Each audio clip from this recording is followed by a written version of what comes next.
Conceptual question 9.6. Why it is not possible to see the interference where the light beams from the head lamps of a car overlaps?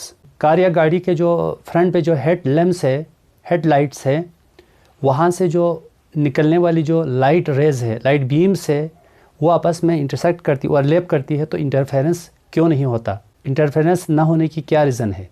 जबकि हमने ये पढ़ा हुआ था space में किसी सिंगल पॉइंट पर दो वेव्स मिलती है तो इंटरफेरेंस पैटर्न अकर होता है, इंटरफेरेंस पैदा होता है। लेकिन यहाँ पे इंटरफेरेंस पैदा क्यों नहीं हो रहा? हम जानते हैं कि इंटरफेरेंस हर वक्त क्रिएट नहीं होता। इंटरफेरेंस अकर होने के लिए, इंटरफेरेंस पैदा होने के लिए कुछ कंडीशंस है। अगर लाइट वेव्स या कोई भी वेव्स उन इंटरफेरेंस की जो कंडीशन है उसको सेटिस्फाई करे तो फिर इंटरफेरेंस अकर होता है। अगर बेशक वेव्स स्पेस में मिल रही है, एटमॉस्फेयर के अंदर मिल रही है, बट इंटरफेरेंस पैदा करने के लिए जो कंडीशन है उनको अगर सेटिस्फाई ना करे तो वहाँ पर इंटरफेरेंस पैटर्न हमें नहीं मिलेगा। तो इंटरफेरेंस का जो कंडीशन हमारे पास है, जो लाइट बीम है, वो उनका जो सोर्स है वो मोनोक्रोमेटिक होना चाहिए। लाइट का जो सोर्स है वो मोनोक्रोमेटिक होना चाहिए।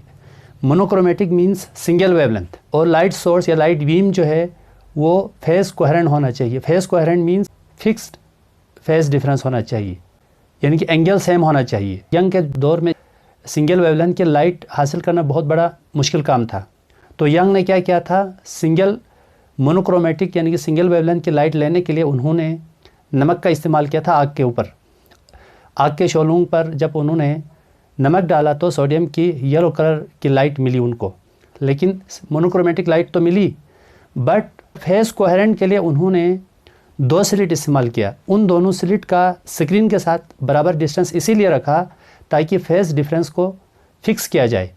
सो दो वेव्स मिल रही हों स्पेस के अंदर, उनका वो मोनोक्रोमेटिक होनी चाहिए और उनका जो फेज डिफरेंस है वो फिक्स हो, कांस्टेंट फेज डिफरेंस हो या फेस एंगल सेम हो। एंगल सेम हो तब जाके इंटरफेरेंस पैटर्न हमें मिलेगा। यहाँ पर हेडलाइट से जो लाइट आ रही है न वो फिक्स फेज डिफरेंस है और न वो मोनोक्रोमेटिक है। इसलिए कार की जो हेडलाइट से आने वाली जो बीम है वहाँ से हमें इंटरफेरेंस पैटर्न नहीं मिलता। Conceptual question number 9.7. A telephone pole cast a clear shadow in the light from the distant headlamps of a car, but no such effects is noticed for the sound from the car horn. Why? रात को गाड़ियाँ जब चलती हैं तो headlamps की जो light है वो आगे पड़ती है दरख्तों पर या टेलीफोन के खंभों पर पड़ती है। सपोज़ ये हमारे पास एक पोल है। अब यहाँ से हेडलाइट दूर से, हालांकि गाड़ी यहाँ पे खड़ी है, दूर से जब लाइट पड़ती है तो इस लाइट के पड़ने से इस पोल का जो शैडो है, उसका जो साया है वो यहाँ पे बन जाता है। ऐसे होके ये इसका साया कुछ इस तरह से बन जाता है। ये साया क्यों बना? क्योंकि पोल के थ्रू लाइट पास नहीं हुई, तभी तो पोल के पीछे साया बन गया, पोल का शैडो बन गया। ऐसा क्यों बना? जबकि उसकी जो हॉर्न की जो आवाज़ है वो हम तक पहुँच जाती है। सपोज़ यहाँ पे एक ऑब्जर्वर है, यहाँ आप खड़े हैं, सपोज़ ऐसे, जहाँ आप यहाँ पे खड़े हैं, लाइट गाड़ी दूर से आ रही है, तो इस पोल के ऊपर लाइट के पड़ने से इस पोल का साया यहाँ पे बन गया है, बट वहाँ से जो हॉर्न बजा रहे हैं उसकी आवाज़ है वो आपको आ रही है। लाइट भी वेव है और साउंड भी वेव है। अब खंबे ने लाइट वेव को रोका है तो साउंड वेव को रोकना चाहता, लेकिन यहाँ पर लाइट वेव को रोका है जिसकी वजह से खंबे का जो शैडो है, साया बन गया है दूसरी साइड पर। लेकिन साउंड वेव को इसने नहीं रोका, खंबे ने नहीं रोका। साउंड वेव को क्यों नहीं रोका और लाइट वेव को क्यों रोका? इसका आंसर हमें मिलेगा डायफ्रैक्शन के कॉन्सेप्ट से। This is straight wave. अब यहाँ एक शीशे का टुकड़ा रख दें, यहाँ एक शीशे का टुकड़ा रख दें। अब देखिए ये जो शीशे का टुकड़ा है, इन दोनों के दरमियान जो ओपनिंग है, इसको हम स्लिट भी कहते हैं, इसको ओपनिंग भी कहते हैं, इसको ऑब्स्टिकल भी कहते हैं। इन दोनों स्लिट के दरमियान जो डिस्टेंस है, इन दोनों शीशों के दरमियान जो डिस्टेंस है वो इस वेव के वेवलेंथ के बराबर होना चाहिए। अगर ये 10⁻³ है तो ये जो डिस्टेंस है 10⁻³। ये जो डिस्टेंस है वेव के दरमियान डिस्टेंस है, वेवलेंथ है, वो अगर 10⁻10 है तो ये जो इन दोनों शीशों के दरमियान जो डिस्टेंस है वो 10⁻10 होना चाहिए। तभी जाके ये स्ट्रेट वेव इस ओपनिंग से गुजर कर दूसरी साइड पे जाके सर्कुलर फॉर्म में आएगी।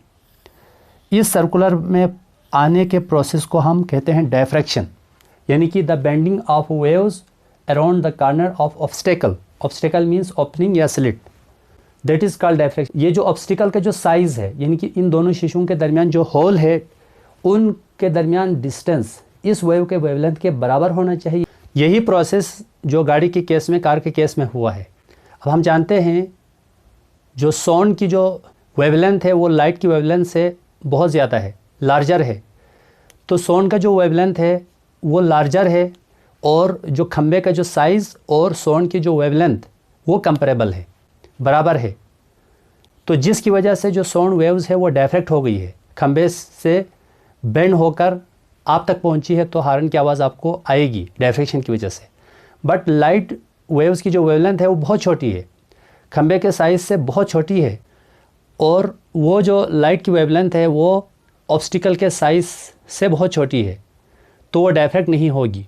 जब लाइट वेव्स की वेवलेंथ छोटी होने से ऑब्स्टिकल के साइज़ से, ऑब्स्टिकल मीन्स यहाँ पर पोल से वो डायफ्रैक्ट नहीं होगी, तो लाइट खंबे से गुजर के दूसरे साइड पे नहीं जाएगी, जिसकी वजह से खंबे का जो है ना अगले साइड पर शेडो बन जाता है। Conceptual question number 9.8, why it is not possible to obtain the diffraction of X-rays by Young double slit experiments. हम डायफ्रैक्शन ऑफ एक्सरे को यंग डबल स्लिट एक्सपेरिमेंट के ज़रिए हम प्रोड्यूस नहीं कर सकते, हम हासिल नहीं कर सकते हैं। इसकी रीज़न क्या है?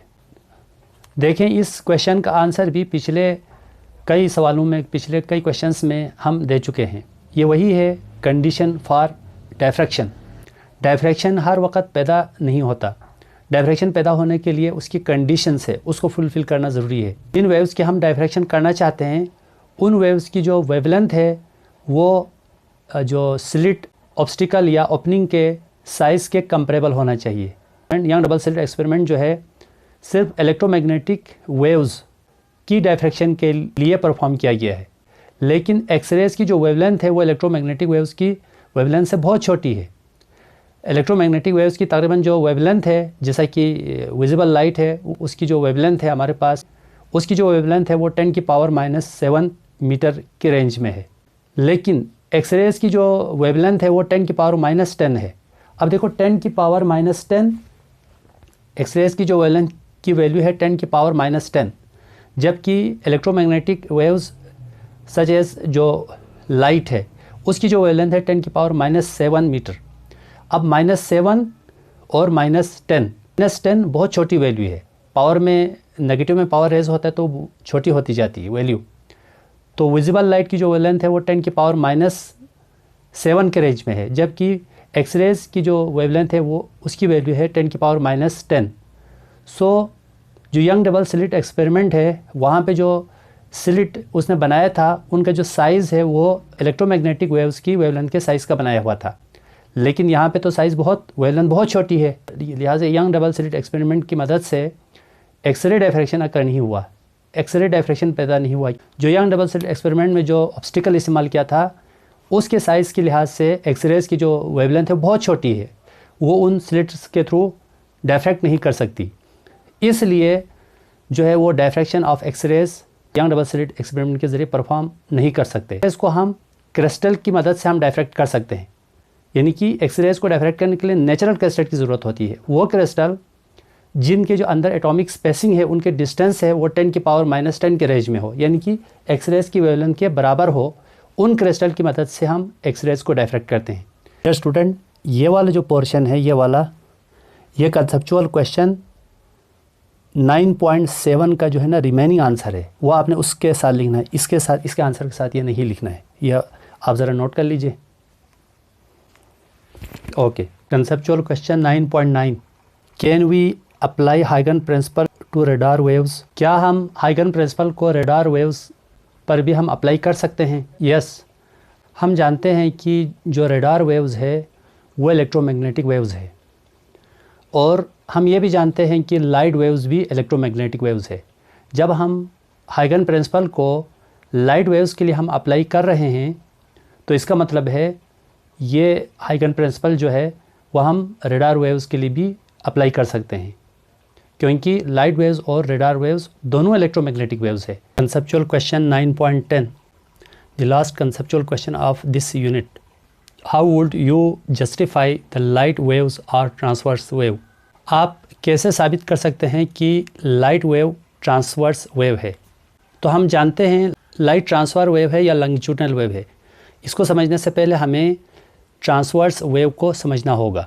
ट्रांसवर्स वेव्स वो होती है जिसमें पार्टिकल ऑफ मीडियम और वेव मोशन आपस में परपेंडिकुलर होता है। सपोज पार्टिकल ऑफ मीडियम ऐसे वाइब्रेट कर रहे हैं तो वेव आगे जाएगी। एक रस्सी के एंड को दूसरे साइड पे बांध दें, अगले एंड को आप अपने हाथ में रखें और उसको ऐसे हिलाएं तो रस्सी के अंदर जो है ना ऐसे लूप बनती हुई आगे जाती है। ये जो लूप है वेव है। अब देखो इसमें जो रस्सी है ये अप एंड डाउन मूव कर रहा है, वेव आगे जा रही, ठीक है। अगर आप यहाँ पे एक रेड कलर का एक धागा बांधें तो ये जो रेड कलर का धागा कभी ऊपर कभी नीचे जाएगा, जबकि ये लूप आगे जाएगी। लूप मीन्स वेव है। तो यहाँ पार्टिकल ऑफ मीडियम और वेव के दरमियान 90 डिग्री का एंगल बन रहा है, यानी कि वेव मोशन और पार्टिकल ऑफ मीडियम की जो मोशन है वो आपस में परपेंडिकुलर है। लाइट ट्रांसफ़र वेव है क्योंकि जो पोलराइजेशन का जो फिनोमेना है वो ट्रांसवर्स वेव के लिए ही है। लॉन्गिट्यूडनल वेव्स में पोलराइजेशन जो है ना नहीं होता, ओनली ट्रांसवर्स वेव के अंदर ही पोलराइजेशन का फिनोमेना होता है। वेव्स हर डायरेक्शन में वाइब्रेशन कर रही है। वेव्स की डायरेक्शन को हमने एक सिंगल प्लेन में करना है ताकि उसकी इंटेंसिटी कम हो जाए। जैसा कि हमारे पास है ये ऑर्डिनरी बल्ब है, वो अनपोलराइज लाइट इमिट करता है। अब लाइट वेव देखो ट्रांसवर्स वेव है तो क्रॉस एंड ट्रफ की शक्ल में ये आगे ट्रेवल कर रही हैं। अब यहाँ पे दो पोलराइड रखा हुआ है हमने, ये दोनों पोलराइड है, इस वक्त हमने वर्टिकल रखा हुआ है। अब क्योंकि दोनों को वर्टिकल इसलिए रखा है ताकि दोनों की जो पास एक्सिस है यानी कि एटॉमिक प्लेन है वो पैरेलल हो। अब देखिए ये जो वेव है ये भी वाइब्रेट कर रही है वर्टिकल डायरेक्शन में वाइब्रेट कर रही है, जबकि इन दोनों फ्लोराइड के एटॉमिक प्लेन भी वर्टिकल है। इसका मतलब वर्टिकल वाइब्रेशन कर रहे हैं। वेव की जो वाइब्रेशन की डायरेक्शन और एटॉमिक प्लेन की जो डायरेक्शन है ये दोनों पैरेलल है, दोनों वर्टिकल है। तो इसका मतलब ये जो वेव है वो इजीली पास हो जाएंगी। फिर हम क्या करेंगे, एक इनमें से जो सेकेंड पोलराइड P2 है इसको हम रोटेट करेंगे, जैसे कि मैंने फिगर बी में दिखाया है। जब रोटेट करेंगे तो सेकेंड पोलराइड का जो प्लेन है वो हॉरिजॉन्टल डायरेक्शन में आ गए, जबकि फर्स्ट पोलराइड का जो प्लेन है वर्टिकल है, जबकि वेव्स वर्टिकल डायरेक्शन में वाइब्रेट कर रही हैं। तो ये वेव की वाइब्रेशन की डायरेक्शन और इस प्लेन, ये जो प्लेन है एटॉमिक प्लेन है ये पैरेलल है। तो ये इस एटॉमिक प्लेन से इस पोलराइड से गुजर के दूसरे साइड पे जाएंगी, बट सेकेंड पोलराइड से ये पास नहीं होगी वेव, क्योंकि ये जो वेव है वर्टिकल डायरेक्शन में वाइब्रेट कर रही है, जबकि एटॉमिक प्लेन जो है वो हॉरिजॉन्टल डायरेक्शन में है। तो लिहाजा ये अब ये रिफ्लेक्ट बैक हो जाएगा क्योंकि एटॉमिक प्लेन से पास नहीं हो सकेगा। तो आप देखो दूसरी साइड पे ये पोलराइड ये वेव्स नहीं पहुंची।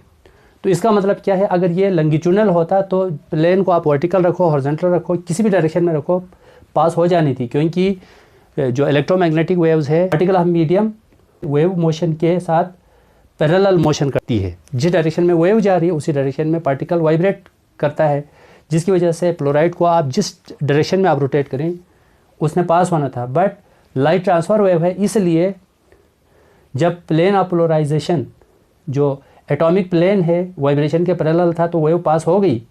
जब एटॉमिक प्लेन है वेव के परपेंडिकुलर आ गया तो वेव आगे ट्रांसफ़र नहीं हुआ। इसका मतलब क्या है, ट्रांसफ़र वेव, इसका मतलब है light is a transfer wave.